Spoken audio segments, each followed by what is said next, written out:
Welcome, investors. Welcome to the channel Investor Musings. Uh, Today, we're going to talk about a bank which has seen the top and has come down to a bottom.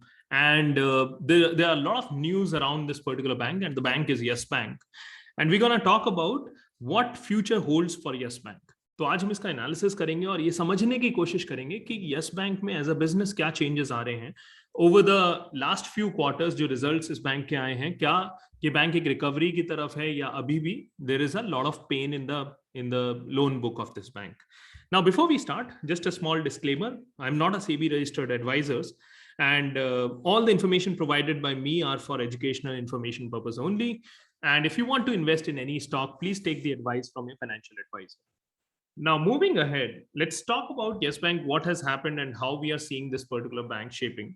So in 2006, from 2006, this whole journey started, and there are ups and downs which you might have seen over the course.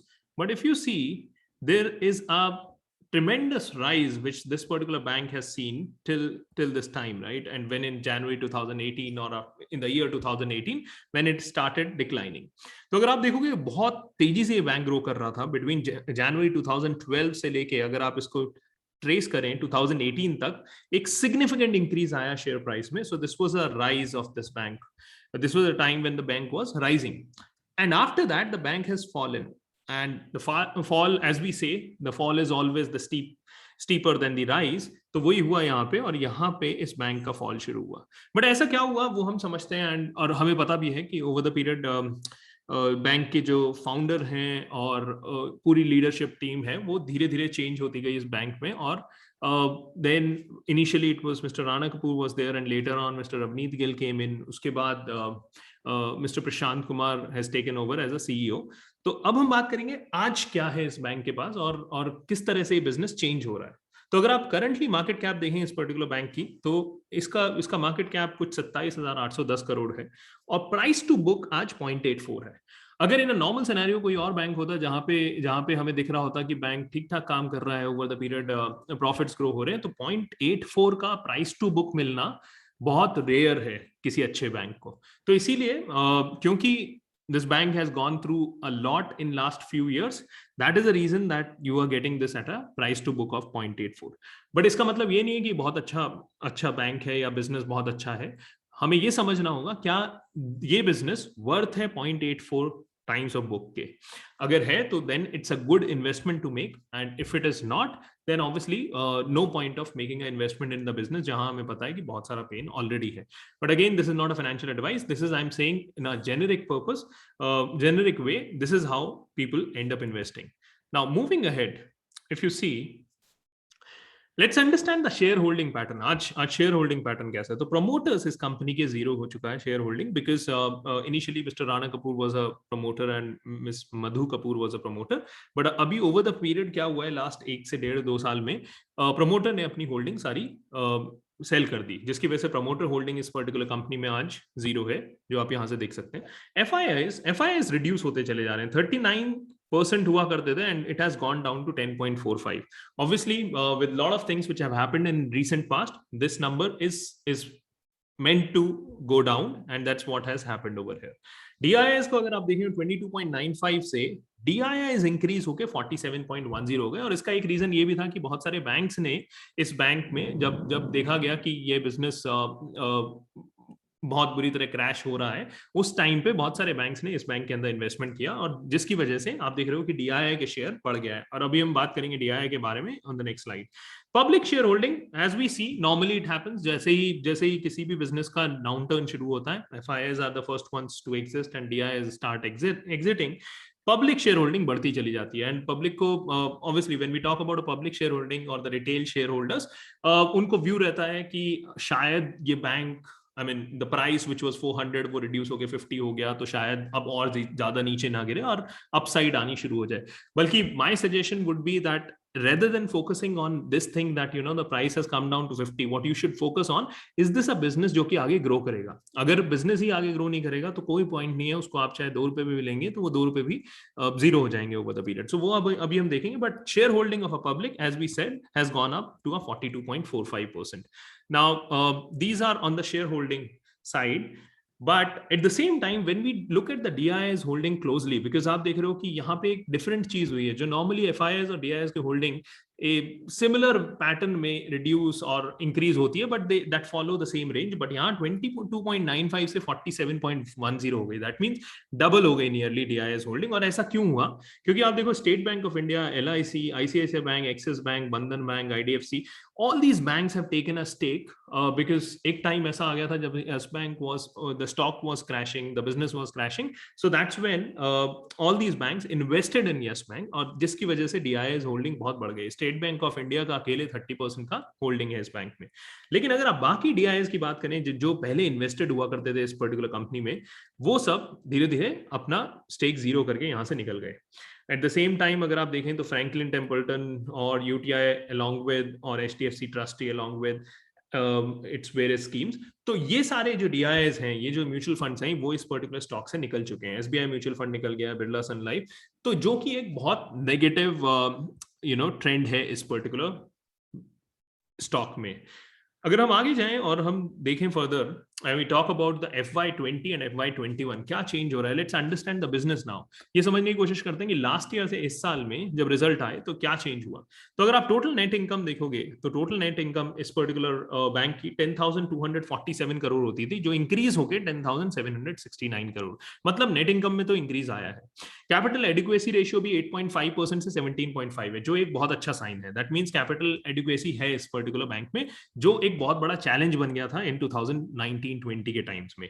Net interest margin 2.2% होता था, जो कि increase हो गया 2.8 है, जो again जो best of the industry banks हैं ऑब्वियसली उनके आसपास भी नहीं है, बिकॉज वहां 4% 5% नंबर हमें दिखता है नेट इंटरेस्ट मार्जिन पे. तो अभी 2.2 से 2.8% होना एक गुड साइन तो है इस बिजनेस के लिए, but at the same time it is still not in the league with most of the good banks or well run banks. Now talking about a net NPA number, this is the point to worry. मतलब आप कह रहे हो कि आपके 100% book में से 5% book already you have a net NPA of 5%, जो बेकार बुक है. तो इसका मतलब 5 जो इंक्रीज हो गया फर्दर 5.8, जो एक बहुत नेगेटिव साइन है. दैट मींस फ्रॉम 5.03 जो नेट NPA होते थे, अब इंक्रीज हो गए 5.88 हो गए. इनफैक्ट हम और डिटेल में जाएंगे इसके बारे में. NPA is a very important factor when you think about investing in any of the banks or you're doing a study of any bank. Non-performing assets is a very important factor which you should always consider. Talking about the retail and MSME advances, 44% से जो कि 51% पे increase हो गया. Bank का view भी यही है. As we go forward, we'll read about the management, what they are talking about. So they are saying they want to create a retail and a MSME focused franchise out here. So 44% से वो increase हो रहा है 51, जो एक अच्छी news है bank के लिए. और कासा रेशियो भी 26% पे नियरली मेंटेन है, जो एक अच्छा फैक्टर है. But again, NPA numbers is high, which is a thing to worry. Now talking about in the annual report of 2021, what chairman says, so new age private sector bank total assets, if you see over here, is 2,73,543 crores. Differentiated technology है. Technology में बहुत सारी नई नई चीजें करते हैं, जैसे नंबर 1 है IMPS रेमिटर बैंक, और नंबर 1 है in UPI P2M transactions with share in overall transaction at 41% of market. तो टेक्नोलॉजी वाइज ये बैंक हमेशा से अच्छा रहा है, और in fact that's the same road which they are travelling now also. Pan India presence है, 1000 ब्रांचेस हैं, जो बहुत बड़ा नंबर है as compared to similar book size वाले जो बैंक्स हैं, उसमें बहुत बड़ा नंबर है अपने आप में. यंग एंटरप्राइज वर्कफोर्स है 22,270 एस बैंकर्स हैं आज की तारीख में, with a vintage of 9 years for top and 8 years for senior management, which is a good sign for this particular bank. Now what the chairman says, it has successfully delivered a very robust liability momentum. Liability में growth आई है 55% growth, जो एक बहुत अच्छा sign है. मतलब deposit side पे at least जो डिपॉजिट फ्रेंचाइजी है इस बैंक की, वो तेजी से बढ़ रही है. I am delighted to share that the bank recorded 9.06 billion UPI transaction. It is again a good sign. UPI transactions होना, that shows, because these are the things which build your retail franchisee. तो retail franchisee की तरफ focus है, और चीजें और step bank ले रहा है उस पर्टिकुलर डायरेक्शन में. The effort in the past year has been to build granular retail business and MSME advance book. तो यहाँ पे क्लियर किया चेयरमैन ने कि हम रिटेल और MSME में फोकस करेंगे और कस्टमर सेंट्रिक बुक बनाएंगे रिटेल और MSME एडवांसेस की. In the wholesale banking space the focus would be on granular cash flow backed business. अभी बहुत ज्यादा प्रूडेंट हो गया bank around lending to the customer. तो उन्हें क्लैरिटी है कि हमें ग्रैनुलर बिजनेस चाहिए और कैश फ्लो बैक्ड बिजनेस चाहिए। तो हम किसी भी बड़े कॉर्पोरेट को इस टाइम लोन देने की तरफ नहीं देख रहे हैं। तो ये एक चीज बहुत क्लियरली निकल के आती है when it comes to when you read a chairman speak in this particular bank. As we go forward, let's talk about what CEO is talking about. So CEO says again same cheese, growth of deposit 55% रही है, जो हमने chairman के discussion में भी देखा था. At the same time, strong growth in retail and MSME. अगर आप देखोगे, और मैं जब एनुअल रिपोर्ट पढ़ रहा था तो बहुत सारी जगह ये रेफरेंस दिया गया है एनुअल रिपोर्ट में कि retail and MSME, everywhere the bank is talking about that means lot of focus is there on retail and MSME. तो वहां पे विच नाउ अकाउंट फॉर 51% ऑफ total advances, successfully raised again एक FPO के through 15,000 crore अभी bank ने raise किया है, जिसकी वजह से कैपिटलाइजेशन हुई है बैंक की. Healthy operating profit of 42% year on year. ये एक बहुत बढ़िया नंबर, मतलब ऑब्वियसली 42% अगर आप देखोगे तो बहुत बढ़िया नंबर लगता है, but at the same time why I will not give it that much leverage, because of the fact that 42% at a lower base, which happened last year, because that's the time when the bank has seen the lowest part in its history. So 42% would not be a great number to, because the base is smaller. तो वो एक चीज हमें देखनी होगी. Net interest income on back of increase in NII and reduction in operating expense by 14%. So ये अच्छी बात है, बैंक का operating expense कम हो रहा है. बट अगर एक ग्रोइंग बैंक है और ऑब्वियसली वो धीरे धीरे अपनी फ्रेंचाइज सेटअप कर रहा है, ब्रांचेस सेटअप कर रहा है, तो वहां पे ऑपरेशनल एक्सपेंसेस बढ़ते हैं. बट अच्छी बात है क्योंकि ये बैंक ऑलरेडी सेटअप है, बहुत सारी ब्रांचेस हैं इसके पास. तो अगर ये ऑपरेशनल एक्सपेंस कम करते हैं तो ऑब्वियसली उसकी वजह से इनकी जो नेट इंटरेस्ट इनकम है और इनकी जो not only net interest but इनका जो ऑपरेशनल प्रॉफिट है वो बढ़ता चला जाएगा उसकी वजह से. Strong track record of recovering. तो रिकवरीज इंक्रीज हो रही है बैंक में, वो एक अच्छी चीज है, बिकॉज एनपीए अगर रिड्यूस करना है बैंक को तो रिकवरीज को इंक्रीज होना पड़ेगा इस बैंक के इस बिजनेस के लिए. Significantly stronger and robust governance model. And lastly in financial 21 the bank prudently absorbed कोविड-19 related impact. So obviously this has been a problem with across the industry. Covid की वजह से कलेक्शंस डाउन थे. There are banks जो कि सफर कर रहे हैं कलेक्शंस वाले पार्ट पे, बिकॉज कुछ स्टेट्स में लॉकडाउन लगा, तो वहां से ये बैंक मतलब उसको इम्पैक्ट को एब्जॉर्ब कर पाए, जो एक अच्छा साइन है. This is what the CEO says. Now moving to numbers at a glance. एक बार देखते हैं नंबर्स में क्या चेंज हुआ लास्ट 5 साल में, क्योंकि 5 साल में ही मेन स्टोरी इस पूरे बैंक की चेंज हुई है. तो अगर आप देखो यहां से यहां तक एडवांसेस की ग्रोथ बहुत स्टीप हो रही थी. उसके बाद 2020 में एडवांसेस डिक्लाइन कर गए एंड इस बार थोड़ा मार्जिनल सा एक इंक्रीज आपको दिखेगा एडवांसेस की तरफ. इनफैक्ट इंक्रीज नहीं दिखेगा, थोड़ा सा रिडक्शन दिखेगा, बट इंक्रीज आया है इसकी रिटेल बुक के एडवांसेस में, जो हम अभी बात करेंगे. ग्रॉस एनपीए की साइड ऑब्वियसली 16-15% का ग्रॉस एनपीए किसी बुक में होना, मतलब आप कह रहे हो कि इफ यू हैव 100 रुपीज, उस 100 रुपीज में 15 रुपए आपके वापस ही नहीं आ रहे हैं. तो ये एक clear cut this is what reflects कि ये बैंक का बिजनेस किस तरीके से डाउनटर्न में चल रहा है आज की तारीख में. और ये क्लियर कट मतलब है कि bank is not making profits on its asset, because you are out of 100 rupees you are losing 15 rupees. तो ये सस्टेनेबल बिजनेस नहीं दिखता है आज की तारीख में.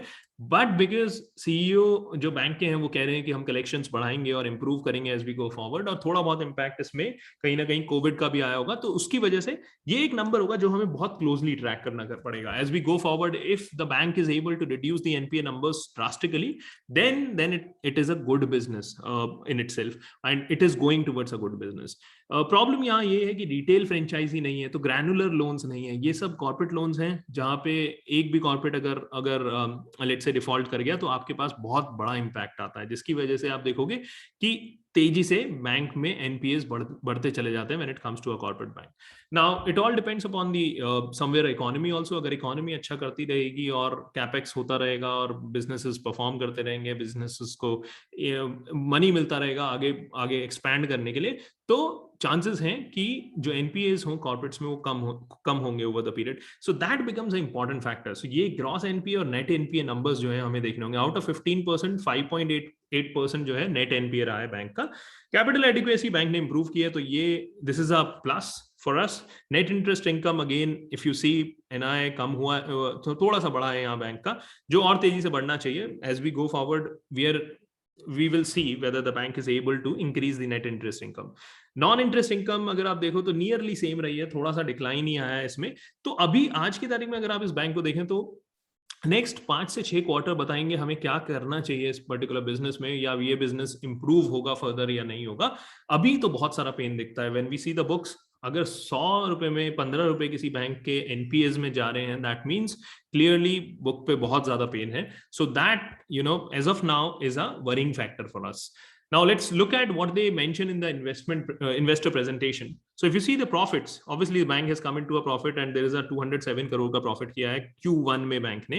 Operating profit इसमें से 920 crore, up 4 times. Again, quarter on quarter, I would not look at it that way because last year that quarter was a worst or nearly worst performing quarter out of the history of the bank. So इस वजह से ये number बहुत ज्यादा मैं 4x पे focus नहीं करूंगा. मेरा फोकस ज्यादा रहेगा कि क्या सस्टेनेबल हो सकता है ये profit as we go forward in few next quarters. जैसे जैसे इनके कलेक्शंस इंप्रूव होते हैं, क्या हमारे पास प्रॉफिटेबिलिटी इस बैंक की बढ़ सकती है.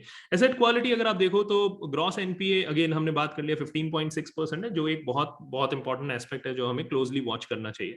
कस्टमर डिपॉजिट जरूर ग्रो हो रहे हैं बैंक के, तो यहाँ पे ग्रोथ आई है 2.2% क्वार्टर ऑन क्वार्टर है, 47.2% ईयर ऑन ईयर ग्रोथ है जो हमने बात भी किया. तो डिपॉजिट फ्रेंचाइजी लग रहा है कि थोड़ा इंप्रूव हो रही है बिकॉज डिपॉजिट्स तेजी से इंक्रीज हो रहे हैं बैंक के. But then on the asset side, one is how prudent you are when you are lending to a customer, and second is how much of money you get back in the bank, right, from a customer. That becomes an important aspect. So हमें asset quality is the worry which I have for this bank as of now. Going forward हमें पता चलेगा in next few quarters bank इस चीज पे improve कर पाता है या नहीं. CET1 improve हुई है 40 basis points है, that's a good factor. But again, I'm more worried around the asset franchisee of the bank as of now. Let's see how they do as we go forward, कि क्या changes और क्या improvement आता है उसमें. अब बात करते हैं, एक बैंक ने गाइडेंस दिया फाइनेंशियल ईयर 22 का एक गाइडेंस है, और उसके अगेंस्ट इन्वेस्टर प्रेजेंटेशन अगर आप देखेंगे तो बैंक ट्रैक कर रहा है कि कैसे ये इंप्रूव कर रहे हैं. 26.6% से कासा रेशियो का गाइडेंस है 30% से ज्यादा जाने का. Bank is saying on track. Obviously they have increased it to 27.4. Retail and MSME corporate mix जो इनको चाहिए वो 60-40 का रिटेल और एमएसएमई का चाहिए. आज की तारीख में 53-47 चल रहा है, जिसमें रिटेल बुक और तेजी से ग्रो कर रहे हैं. तो उम्मीद है ऑन ट्रैक है. Let's see if they achieve it. Advances year on year growth यहाँ पे एक इंपॉर्टेंट. सो अगेन मैं बोल रहा हूँ कि advances franchisee is the one which we have to watch very closely for this bank. So advances अगर आप देखोगे 15% की ग्रोथ का इन्होंने क्लेम किया था, गाइडेंस दी थी फाइनेंशियल ईयर 22 के लिए. But they are saying calibrated approach due to pandemic. So they are saying because of pandemic we are not able to achieve, we have not been able to achieve as of now, and there would be a calibrated approach to this. अगर आप देखो advances actually D grow हुए हैं -1%. सो ये एक particular segment है जो हमें क्लोजली देखना पड़ेगा. Retail and SME again wholesale banking में 13% डाउन है. रिटेल एंड एसएमई जरूर 23% के ग्रोथ है, which is on track as per the 20% growth which they asked for. Recoveries अगर आप देखो तो 5,000 करोड़ की रिकवरीज एक्सपेक्टेड है, और ये एक्सपेक्ट कर रहा है मैनेजमेंट की 5,000 करोड़ की इसमें रिकवरीज होंगी, जिसमें 602 करोड़ की रिकवरीज हुई हैं. तो अगर going forward we will also have to see it in the light of pandemic, because अगर नेक्स्ट वेव आ जाती है तो क्या रहेगा, रिकवरीज इंप्रूव हो पाएंगी या नहीं, तो वो चीज हमें बहुत क्लोजली देखना होगा. गाइडेंस जो 2023 to 25 मीडियम टर्म है वो 1 to 1.5% का आरओए है, जो अगेन मैं ये नहीं कहूंगा कि best of the industry banks में 1.5 और 1% का आरओए रहता है. In fact there are banks who are doing even better than that, but still decent है. अभी 0.3 है. अगर ये अचीव कर जाते हैं 1 से 1.5, देन देयर इज एक्सपेक्टेड शायद बैंक का जो शेयर है वो बहुत तेजी से आगे बढ़े, या फिर और ज्यादा इन्वेस्टर्स इंटरेस्टेड हो इस बैंक में. But that turnaround story we are yet to see. अभी जो नंबर्स हम देख रहे हैं उसमें बहुत ज्यादा वो नहीं दिख रहा है. As we go forward, अगर नेक्स्ट फ्यू क्वार्टर्स में चेंज हुआ तो हम इस पे वीडियो बनाते रहेंगे और हम बात करेंगे इस बैंक की आगे भी. But as of now it is at a juncture जहां से चीजें बहुत ज्यादा इंप्रूव भी हो सकती हैं, और it is at a juncture जहां सिचुएशन बेकार हो सकती है या सिमिलर रह सकती है. सो वो हमें देखना पड़ेगा as we go forward. Few things here, just because of अगर आप advances and again assets is something which I'm most interested in this bank. As we say 7% का year on year growth है, net advances -1% है. So ये मेरा worry factor है. अगर ये improve कर ले बैंक, तो there are chances that the bank might end up becoming a good business as we go forward. Now, talking about a gross NPA, as I talked about, gross NPA numbers are a big challenge for the bank. और in fact, क्या और भी ज्यादा challenging है कि आपका non gross NPA तो obviously अगर आप देखो Q1 FY22 में as compare to Q4 FY21 कोई बहुत ज्यादा ड्रास्टिक चेंज नहीं आया है, जिस जो एक वरिंग फैक्टर है, वहां भी ज्यादा था और यहाँ भी अभी भी ज्यादा है. लेकिन आगे अगर आप ओवरड्यू बुक भी देखोगे, 61 to 90 डेज ओवरड्यू लोन्स जो हैं वो 3,398 करोड़ हैं. 31 to 60 डेज ओवरड्यू जो है वो 8,167 है. मतलब हम एक ऐसी जगह पे हैं अभी जहां पे अगर ये ओवरड्यू बुक की वजह से एनपीएस और तेजी से बढ़ जाते हैं, then it becomes all the more challenge for us. Now, absolute GNPA lower by 100 crore, absolute NNPA is lower by 350, but ये बहुत छोटे छोटे numbers हैं as compared to जिस size of NPAs पे bank बैठा हुआ है. तो going forward, we'll have to track this number very closely. In Yes Bank, what I can tell you is what we should focus on is obviously how fast they are becoming a retail franchisee. That's gonna be one point which we need to reckon with, and we need to understand whether they can make what they are looking forward to in terms of retail and MSME franchisee.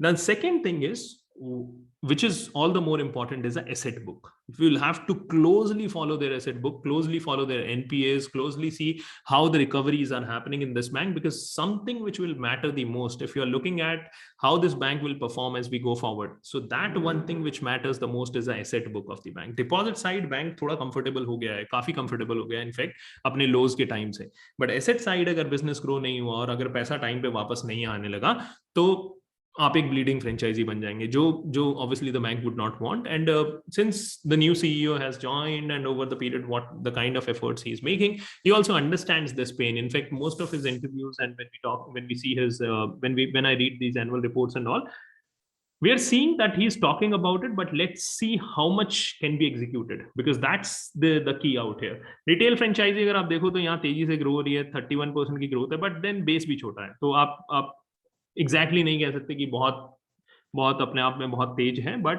Eight the same time small base पे आप increase कर रहे हो 31%, which is a good thing. I will not discard this particular fact, but at the same time you will have to make sure that this continues, because 30, 35, 40% इस base पे grow करना बहुत important है. As percent of total deposits अगर आप देखोगे, retail, ये retail franchisee की बात हो रही है, आउट ऑफ दैट 98,000 हो गया है, which is a 42% per annum increase, which is again a good sign. So on a deposit side, I'm still convinced when it comes to this bank. But when it comes to the asset, there is a whole lot of work which needs to be done, and anyone who is invested in this, my advice to you would be, please track the the asset side of this bank. That is what we need to look at. Now, that was the analysis of Yes Bank from our side. Please keep letting us know which video you want us to make, which particular stock. We have also started a newsletter. Now, to join our newsletter, you can send us an email on investormusings@gmail.com. इस newsletter में हम क्या कर रहे हैं, हम 4 से 5 एक बढ़िया articles around the investment strategies, what at the same time what people have written in their books, what have been the frameworks of investing. ऐसे कुछ आर्टिकल्स हम लेके आएंगे. Obviously there would be no advices around the stocks, so अगर आपका focus है कि हम स्टॉक एडवाइस करेंगे तो वो बिल्कुल भी नहीं करेंगे. It is more around education, it is more around what our learnings have been. We want to share those learnings, those musings with you. That is the whole idea of this newsletter. So if you want to subscribe to it, please send us an email, and we can send add you in the list of subscribers, and we can keep on sending you these newsletters. Again, a disclaimer to close the video: I'm not a SEBI registered advisor. All the information provided in this video is for educational information purpose only. And if you want to invest in any stock, please take advice from your financial advisor. Thank you so much, guys. This is for today. Going forward, we'll create another videos on some other stock. Please keep sharing where you want us to create the video for. Thank you so much.